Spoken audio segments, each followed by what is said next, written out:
Hi everyone, my name is Khanyisa. I head up the tax department at SNG Grant Thornton. I'm going to let my colleagues introduce themselves. Thank you very much, Khanyisa. My name is Ahmed Bawa, and I'm a professor at Johannesburg Business School. Thank you very much. My name is Mabutho Mthembu. I'm an associate director at SNG Grant Thornton. I specialize in indirect taxes. Thank you. Great. So today we're going to be talking about the budget speech. And we also just are going to be talking about where we are as a country and what we need to be doing for us to do a lot more better, or perhaps move from being a developing country to a developed country. So just to kick us off, Mabutho, the first budget speech that the minister would, there was a proposal there to increase VAT to 17% from the current 15%. Just what's your take on that? Thank you very much, Khanyisa. Yeah, interestingly, unprecedented, I think, in this country over the last 30 years since democracy, that we had a budget speech that the minister could not deliver. And the fundamental issue rested on the VAT increase from 15% to 17%. Interestingly, it's interesting that, the Government of National Unity did not discuss this issue beforehand, because one would have presumed that before the minister tables it in Parliament, they would have had some discussion or had reached some consensus or whether to proceed or not to proceed with that. Now, the VAT rate increase, of course, the government argues that, they've reached the ceiling from a borrowing point of view. There's huge amount of interest that the government pays on what they've already borrowed. And there is a budget deficit. And therefore, they considered quite a variety of options to explore and then agreed that VAT would probably be the best option. Now, the issue with the VAT increase is that both economically and politically, it's a very contentious issue. Politically and economically, the argument is that, look, it has quite a significant impact on the poor. If you look at our unemployment rate, which is very high, a lot of people are not working. There's a lot of people that are dependent on social grants. And obviously, the VAT increase would have eroded, the disposable income that one would argue is non-existent in any way. So, look, we await to see what will happen on the 12th of March, whether the government will proceed. We have seen in the media, there have been various reports about what, direction the government will take with regards to the VAT increase. But I think the fundamental issue is that, yes, it would have hugely impacted the poor. It would have eroded whatever income that they receive. And obviously would have pushed up the prices quite high. Yeah. Yep. Prof. Bawa? Yeah.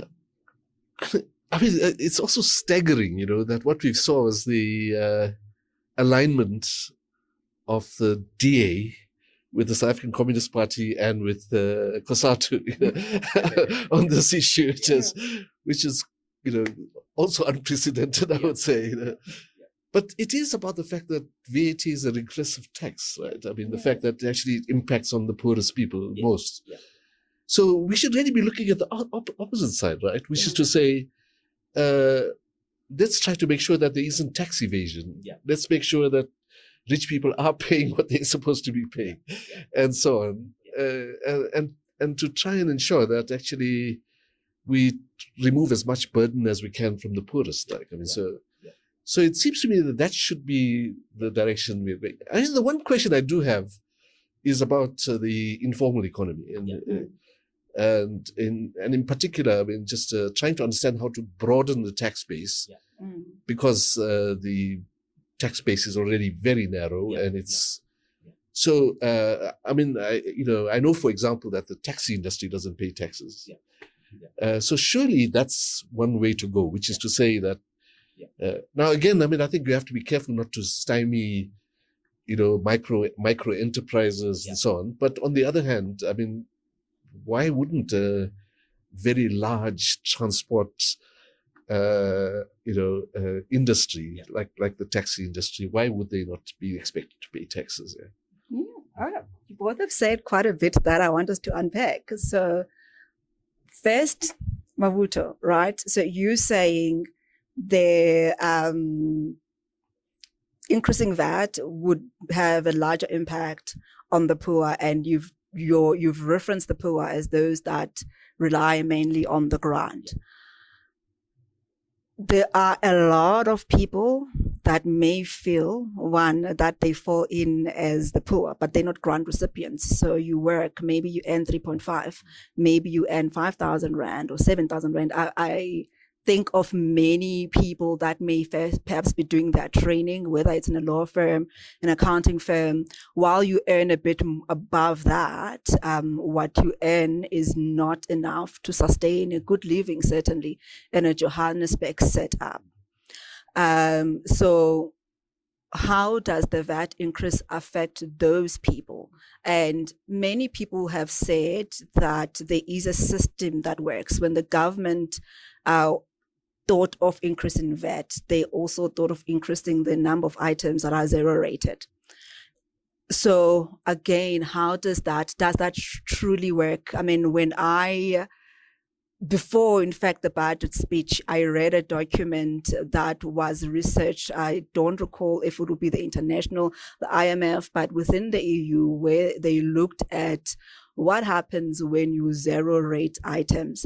Does that zero rating, does the impact go all the way to the end consumer, or does the price increase anyways or remain the same? But then you have the suppliers and manufacturers benefiting by keeping the price the same, but now the VAT element is eliminated, but it costs the consumers exactly the same. So I think if you can just reflect on those items for now, and then I do want to settle back on the taxi stuff. I think a lot of taxi owners would say they pay taxes, but we'll unpack that a bit more and also just get into it and see how it affects.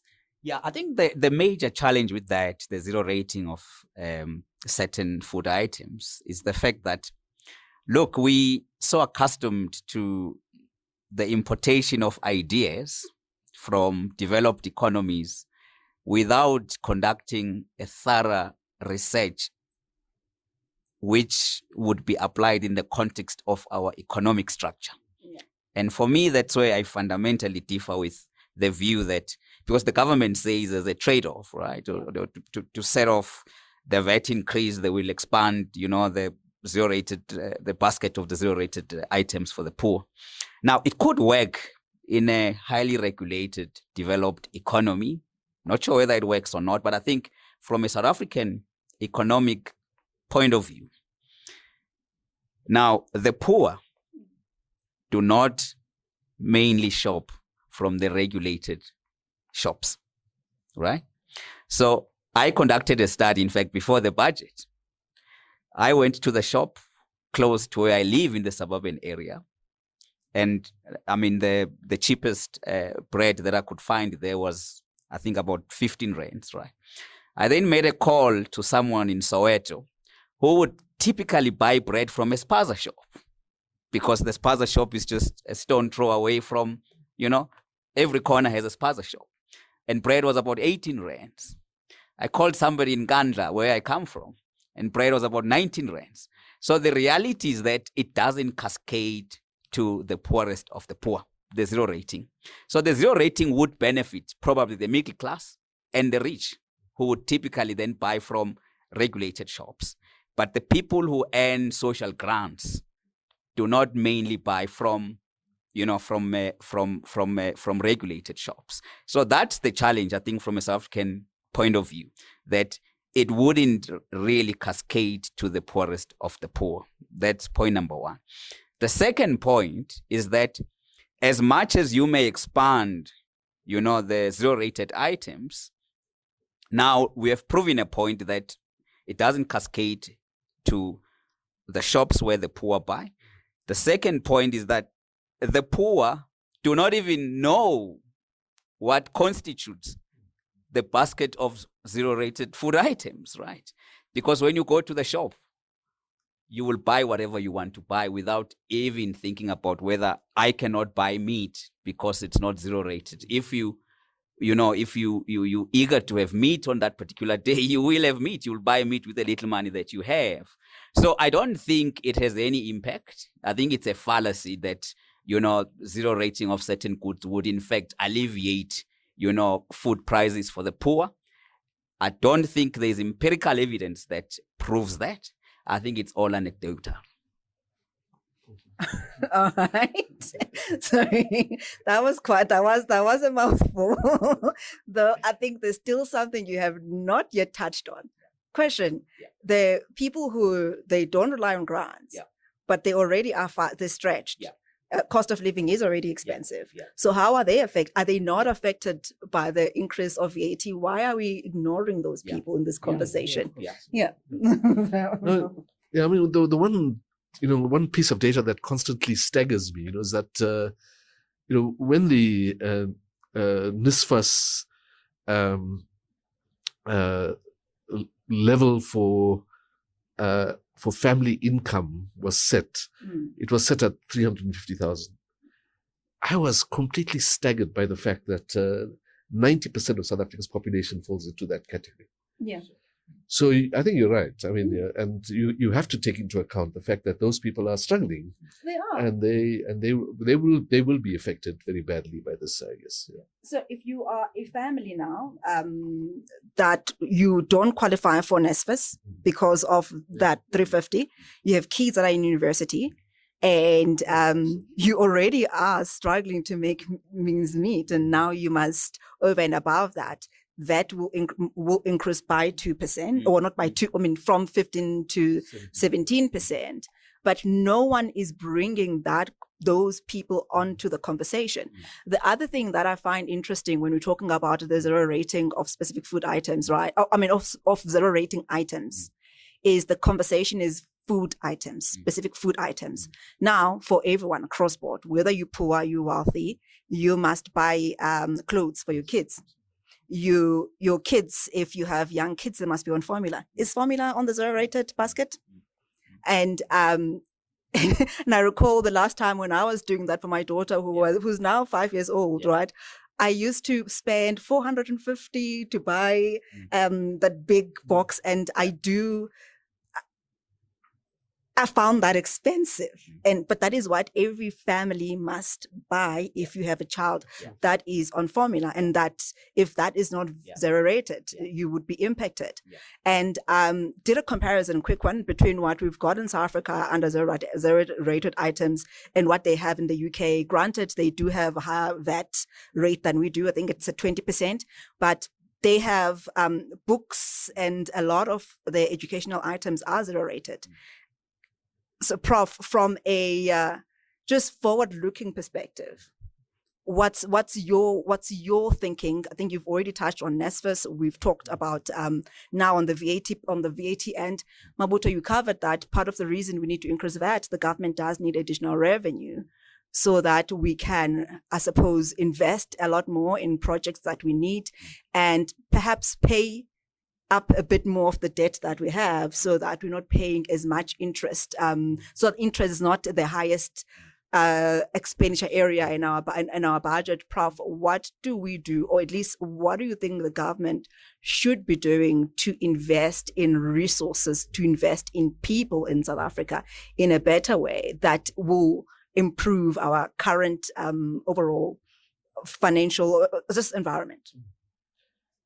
Thank you very much. And I think that's something that's been lacking in our thinking, at least, about our imagination of the way in which we do budgeting in South Africa. It's this idea of saying, well, what do we have to invest in to make the future better? And clearly there are 3 or 4 areas that we have to focus on. One is health. And we're trying to make some progress with the national health insurance and so on. So that's important, and of course it's going to be very expensive and so on. But it does also mean that there'll have to be some very heavy investment in our hospitals and so on. Yeah. Mm. So clearly, there's some action going on in that direction. But I've been told, I heard the Minister of Health saying that that we aren't going to make as much progress as we were hoping this year. Mm.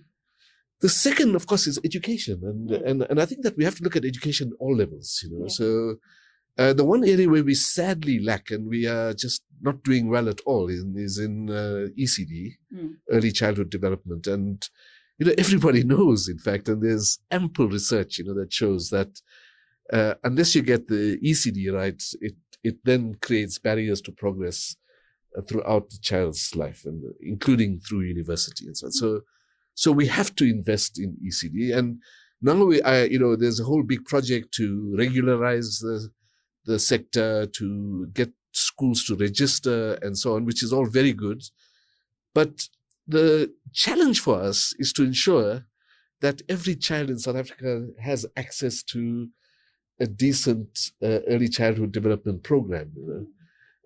Because if we don't do that, then we'll just be replicating the kind of inequalities we already have.